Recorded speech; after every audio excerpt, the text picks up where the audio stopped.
Astaghfirullah. Bismillahirrahmanirrahim. Assalamualaikum warahmatullahi wabarakatuh. Alhamdulillah wassalatu wassalamu ala rasulillah wa ala alihi wa sahbihi wa mawalah wa la hawla wa la quwata illa billahi wa ba'du. Qala Allahu azza wa jalla ya ayyuhalladzina amanu taqullaha haqqa tuqatih wa la tamutunna illa wa antum muslimun. Wa qala sallallahu alaihi wasallam man salaka tariqan yaltamisu fihi ilma sahhalallahu bihi tariqan ilal jannah. Amma ba'du. Faedah malam, kita akan membahas masih akhlak Nabi sallallahu alaihi wa ala alihi wasallam. Bagaimana perhatian Islam terhadap orang-orang yang memiliki keterbelakangan mental, cacat akalnya, atau mungkin cacat fisiknya. Bagaimana akhlak Nabi Shallallahu Alaihi Wasallam terhadap mereka? Dan inilah gambaran dari keindahan Islam, agama yang merupakan rahmatan lil alamin. Masyarul muslimin yang dimuliakan Allah Subhanahu wa taala. Di zaman Nabi sallallahu alaihi wasallam, Sa'ad bin Ubadah radhiyallahu anhu adalah salah seorang dari pembesar-pembesar Ansar. Dia memiliki sebuah ladang, dan di ladang itu ada seorang laki-laki yang sedang sakit. Karena lamanya sakit sehingga laki-laki itu menjadi kurus kering, bahkan tidak sanggup untuk berjalan. Tiba-tiba kemudian masuk seorang wanita jariyah ke dalam kebun dan berjumpa dengan laki-laki sakit itu. Tiba-tiba dua orang ini berzina di kebun itu. Kemudian sahabat mengetahui perzinahan keduanya. Akhirnya kemudian dilaporkan kepada Nabi Sallallahu Alaihi Wasallam. Maka Nabi Sallallahu Alaihi Wasallam kemudian mengatakan, cambuklah laki-laki itu mi'ata jaldah, 100 kali cambukan. Kemudian sahabat ini mengatakan, ya Rasulullah, kalau seandainya kami cambuk dengan 100 kali sambukan anak muda itu, sementara kondisi dia sedang sakit, tentu dia akan mati, wahai Rasul. Dia tidak akan sanggup dengan 100 cambukan. Maka Nabi SAW mengatakan, kalau begitu itu nibihi, datangkan laki-laki itu kepadaku. Maka akhirnya kemudian laki-laki itu dihadapkan kepada Nabi SAW. Kemudian Rasul memandang laki-laki itu yang dipapah, yang sedang sakit, tapi dia melanggar syariat Allah Subhanahu wa taala. Sementara sebuah kasus kalau sudah sampai ke hakim, maka tidak bisa dibatalkan. Tetap harus ada hukuman hudud. Maka Nabi sallallahu alaihi wasallam ketika melihat anak muda itu, raqalahu, tiba-tiba hatinya lembut. Tidak tega untuk menghukumnya, tapi bagaimanapun syariat Islam harus ditegakkan. Maka Nabi SAW mengatakan, kalau begitu kumpulkan 100 lidi kurma, kemudian ikatlah menjadi satu ikatan dan pukullah 1 kali, maka itu sama dengan 100 kali cambukan. Lihat bagaimana Nabi SAW tetap menegakkan hukum syariat, karena hukum had dalam Islam itu hakikatnya bukan lita'dhib, bukan untuk menyiksa, tetapi litahdib wa tarbiyah, untuk mendidik dan menyadarkan manusia. Yang ingin saya katakan bahwa bagaimana Nabi Shallallahu Alaihi Wasallam lembut dengan laki-laki yang sakit, padahal dia melanggar dan berzina, dan harusnya dia mendapatkan hukuman 100 kali cambuk. Tapi Nabi SAW bukan hanya ingin menegakkan syariat Islam di satu sisi, tapi di sisi lain juga Nabi SAW tahu bahwa laki-laki tersebut adalah orang sakit, Kalau seandainya dipaksakan kemudian dicambuk layaknya orang-orang yang melanggar, tentu dia akan meninggal. Ini menunjukkan bahwa Rasul memiliki perhatian khusus kepada orang-orang yang memiliki keterbelakangan. Bahkan di zaman Nabi SAW ada seorang wanita yang kata rawi hadis mengatakan la aqlalah, wanita ini tidak punya akal, artinya gila. Menghadap Nabi SAW,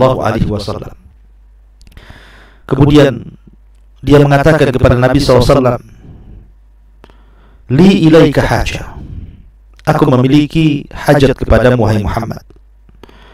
Maka Nabi SAW mengatakan, baik, kalau begitu tentukan jadwalnya, aku akan datang kepadamu. Akhirnya kemudian pada waktu yang sudah ditentukan, dengan kesibukan Nabi SAW seorang pemimpin, baik pemimpin umat, pemimpin rumah tangga, pemimpin dakwah, banyak urusan, tapi dia menyempatkan diri untuk datang kepada wanita gila, kemudian ngobrol sampai puas. Kemudian Nabi SAW meninggalkan wanita itu. Begitulah Nabi SAW memberikan perhatian hatta kepada orang yang tidak punya akal. Mungkin bahasa kitanya sampai kepada ODGJ. Padahal kita lihat di masyarakat, terkadang kalau ada orang gila, terkadang di antara kita ada yang mencemooh, di antara kita yang merendahkan, merasa jijik, merasa takut, dan begitu seterusnya. Terkadang kita melihat sebelah mata, padahal Nabi SAW Sayyidul Awwalin wal Akhirin, manusia yang terbaik yang berjalan di permukaan bumi, memberikan perhatian khusus kepada orang gila. Ma'asyiral muslimin yang dimuliakan Allah Subhanahu wa taala. Suatu ketika ada seorang wanita memiliki penyakit ayan. Apabila datang penyakitnya, maka dia tidak sadar, terkadang tersingkap auratnya. Wanita ini datang kepada Nabi SAW dan mengatakan, ya Rasulullah, inni usra wa inni atakasyaf. Rasul, aku ini terserang penyakit ayan. Kalau seandainya penyakit ini datang kepadaku, maka aku tidak sadar, terkadang menyingkap-nyingkap auratku. Berdoalah kepada Allah untukku, wahai Rasul, agar Allah menyembuhkan penyakitku. Maka Nabi SAW ketika itu memberikan dua pilihan kepada wanita ini. Baik, aku akan berdoa kepada Allah, semoga Allah menyembuhkan penyakitmu. Tetapi aku berikan pilihan lain, wala in sabarti walakil jannah. Tapi kalau engkau ingin sabar dengan penyakitmu itu, maka aku pastikan engkau masuk surga. Tentu surga tidaklah sebanding dengan penyakit yang dideritanya. Karena orang yang masuk surga sekali celupan saja sudah menghilangkan keberitaan seluruh dunia. Maka wanita ini mengatakan, kalau begitu saya sabar wahai Rasul. Saya tidak akan meminta agar penyakitku disembuhkan, akan tetapi mintalah kepada Allah apabila penyakitku datang, jangan sampai aku menyingkap-nyingkap auratku. Akhirnya Rasul pun berdoa kepada Allah, dan Allah kabulkan. Apabila datang penyakit ayannya, dia tidak menyingkap lagi auratnya, dan begitulah dia mengalami sakit ayan sampai wanita ini meninggal dunia, dan dia mendapatkan janji yang dijanjikan Rasul kepadanya.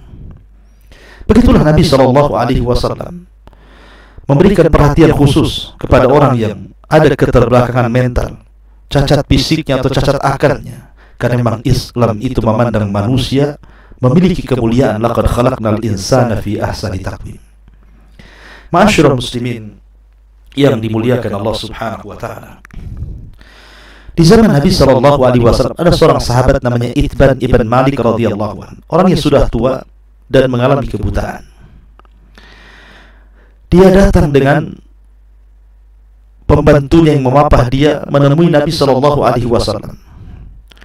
Kemudian Itban ibn Malik mengatakan kepada Rasul, ya Rasulullah, sudikah engkau datang ke rumahku dan engkau salat di rumahku? Aku ingin menjadikan rumahku adalah tempat salat, dan engkau yang memulainya. Akhirnya kemudian Nabi SAW pun menjadwalkan untuk datang ke rumah Itban ibn Malik, seorang yang sudah tua, buta, miskin. Tapi Rasul menyempatkan diri datang ke rumah Itban ibn Malik. Diajaknya Abu Bakar, Umar, dan sahabat yang lainnya. Kemudian berkunjung ke rumah Itban ibn Malik. Sesampainya di rumah, kata Rasulullah, wahai Itban, di mana aku harus salat? Kata Itban, sebelah sini wahai Rasul. Maka Rasul pun kemudian salat dan di belakangnya Abu Bakar dan Umar, dan juga keluarga Itban ibn Malik radhiyallahu anhu. Subhanallah, di tengah-tengah kesibukan Rasul masih menyempatkan diri untuk datang ke rumah Itban ibn Malik, orang tua yang sudah buta. Bahkan juga Abdullah ibn Ummi Maktum radhiyallahu anhu, salah seorang muadzin Nabi sallallahu alaihi wasallam dari 4 muadzin Rasul setelah Bilal, kemudian Abi Mahdhura, Sa'ad Al-Qaradi, Maula Ammar ibn Yasir, maka yang keempatnya adalah Abdullah ibn Ummi Maktum, muadzin Rasul sallallahu alaihi wasallam yang adzan di Masjid Nabawi setelah adzannya Bilal ibn Rabah radhiyallahu anhu. Kita tahu bahwa keislaman Abdullah ibn Ummi Maktum memiliki cerita sendiri, karena ketika dia hendak masuk Islam, rupanya Nabi sallallahu alaihi wasallam sedang menceramahi para pembesar orang-orang Quraisy.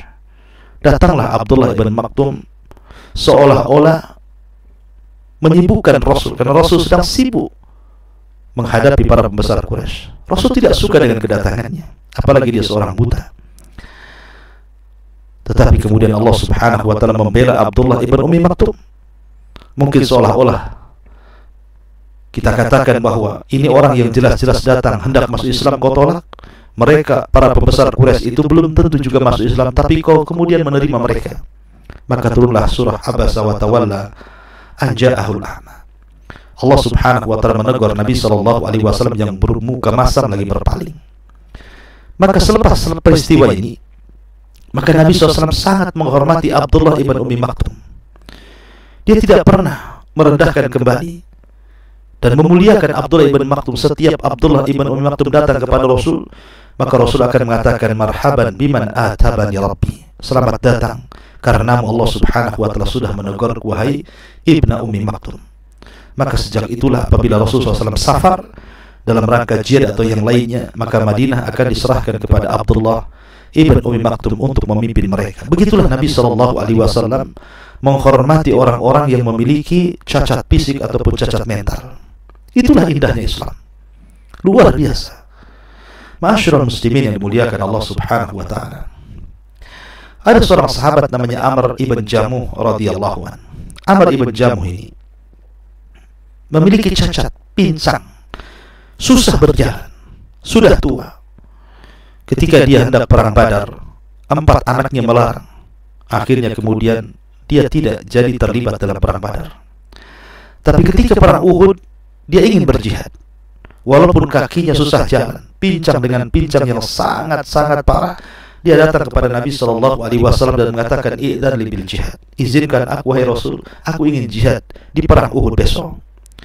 Maka anak-anak yang 4 orang ini datang kepada Nabi sallallahu alaihi wasallam meminta agar Rasul jangan mengizinkan ayahnya untuk terlibat dalam perang Uhud. Bagaimana dia akan perang sementara dia cacat, jalan pun tidak bisa. Tetapi kemudian Amr ibn Jamuh mengatakan, "Ya Rasulullah, izinkan aku. Walaupun sekarang kakiku pincang di dunia, tapi aku ingin menginjakkan kedua kakiku di surga."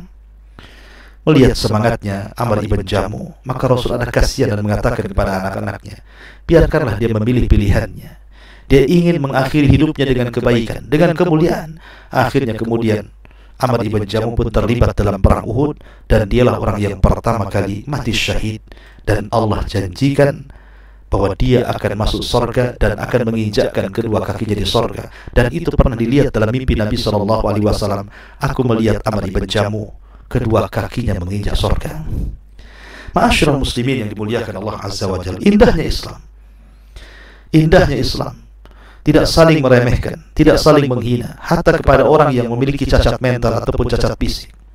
Karena belum tentu mereka tidak lebih baik dari kita, atau belum tentu mereka tidak lebih rendah dari kita. Boleh jadi mereka itu lebih mulia, boleh jadi mereka lebih terhormat dibandingkan kita. Ma'asyiral muslimin yang dimuliakan Allah Subhanahu wa taala. Saya contohkan. Di zaman Nabi sallallahu alaihi wasallam ada seorang sahabat namanya Mu'adz bin Jabal radhiyallahu anhu. Mu'adz ibn Jabal radhiyallahu anhu yang dikatakan oleh Umar bin Khattab, a'lamuna bil halal wal haram. Dia sahabat yang paling paham di antara kami persoalan halal dan haram, dan dia ulamanya para sahabat. Kata Nabi SAW, nanti di padang mahsyar pada hari kiamat, maka Mu'adz akan dilebihkan dari para ulama biratwah, dengan satu ratwah, satu lemparan batu yang sangat jauh. Lah Mu'adz bin Jabal radhiyallahu anhu, siapa yang tidak kenal Mu'adz bin Jabal? Perawi hadis. banyak hadis-hadis Rasul sampai kepada kita. Rupanya Mu'adz punya cacat. Dia seorang yang pincang jalannya. Walaupun dia ganteng orangnya, tapi dia jalannya pincang. Tapi lihat Allah angkat derajatnya, kepincangannya tidak menjadikan rendah Mu'adz bin Jabal, justru menjadi alimul ulama, alimnya para ulama. Ma'asyiral muslimin yang dimuliakan Allah Subhanahu wa taala. Kemudian Qatadah ibn Di'amah As-Sadusi rahimahullahu taala, orangnya buta. Kemudian orangnya pesek gitu ya, hidungnya masuk ke dalam. Kemudian tangannya tidak bisa digerakkan. Kemudian kakinya setruk, tidak bisa jalan, tidak bisa bergerak tangannya. Kemudian buta lagi, kemudian hidungnya masuk ke dalam mukanya. Dia hanya bisa mendengar. Tetapi walaupun demikian, ketika kemudian dimerdekakan oleh tuannya, dia menangis kepada ibunya. Maka ibunya menyarankan agar dia tinggal di Masjidil Haram. Maka dia pun kemudian tinggal di Masjidil Haram dan menyerap seluruh para ilmu, para ulama di zaman itu dengan pendengarannya, dan langsung disimpan di otaknya. Ketika semua para ulama sudah meninggal, dia pun menjadi orang besar, ulama dunia. Satu dunia mencari Qatadah ibn Di'amah As-Sadusi dan belajar ilmu kepadanya. Lihat, cacat mental tidak menjadikan orang itu terhina. Ya, ma'asyiral muslimin yang dimuliakan Allah Subhanahu wa taala. Abdullah ibn Mas'ud radhiyallahu anhu. Siapa yang tidak kenal Abdullah ibn Mas'ud? Suaranya disejajarkan dengan suara Jibril ketika membaca Al-Quran. Bahkan Rasul suka dengan Abdullah ibn Mas'ud. Terkadang dia memanggil, kemudian disuruh membacakan Al-Quran dan Rasul mendengarkannya. Rupanya dia memiliki cacat, kakinya kecil, seolah tulang dibalut oleh kulit. Sangat tipis sekali, sangat krempeng sekali. Ketika dia naik pohon kurma, datang angin. Kemudian jubahnya tersingkap, rupanya betisnya ini nampak oleh para sahabat karena saking kecilnya, seolah-olah tulang dibalut kulit. Sahabat pun mentertawakan kedua betis Abdullah ibn Mas'ud radhiyallahu anhu. Maka Rasul mengatakan, jangan kalian tertawakan kedua betis Abdullah ibn Mas'ud. Demi Allah, kalau seandainya kedua betis itu ditimbang di satu neraca dan gunung Uhud di neraca satunya, tentu kedua betis itu jauh lebih berat di hadapan Allah dibandingkan gunung Uhud. Ma'asyiral muslimin yang dimuliakan Allah Subhanahu wa taala. Masruq ibn Ajda al-Hamadani. Masruq ibn Ajda al-Hamadani patah tangannya, tidak punya tangan. Tapi siapa yang tidak kenal Masruq? Seorang rawi hadis, seorang alim ulama di zamannya. Semua ulama datang kepadanya dan meminta ilmu kepadanya, belajar kepada Masruq ibn Ajda al-Hamadani.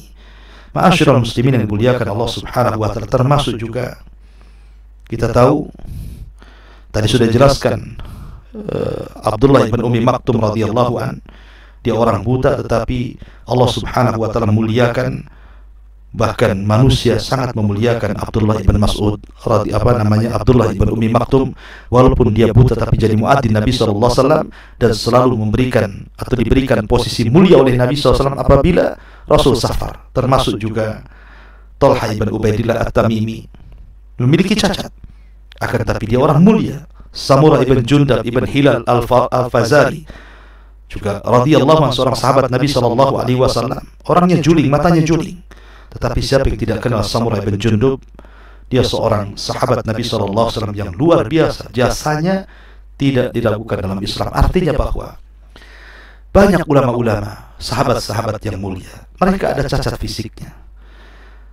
Artinya bahwa orang cacat itu terkadang lebih mulia dibandingkan orang sehat. Maka beruntunglah, bersyukurlah Anda yang sehat, baik sehat mentalnya, sehat fisiknya. Gunakanlah, bersyukurlah kepada Allah Subhanahu wa taala, gunakan untuk belajar, menimba ilmu, mengamalkan ilmu, bersyukur kepada Allah Subhanahu wa taala, dan salinglah menghargai satu dengan yang lainnya.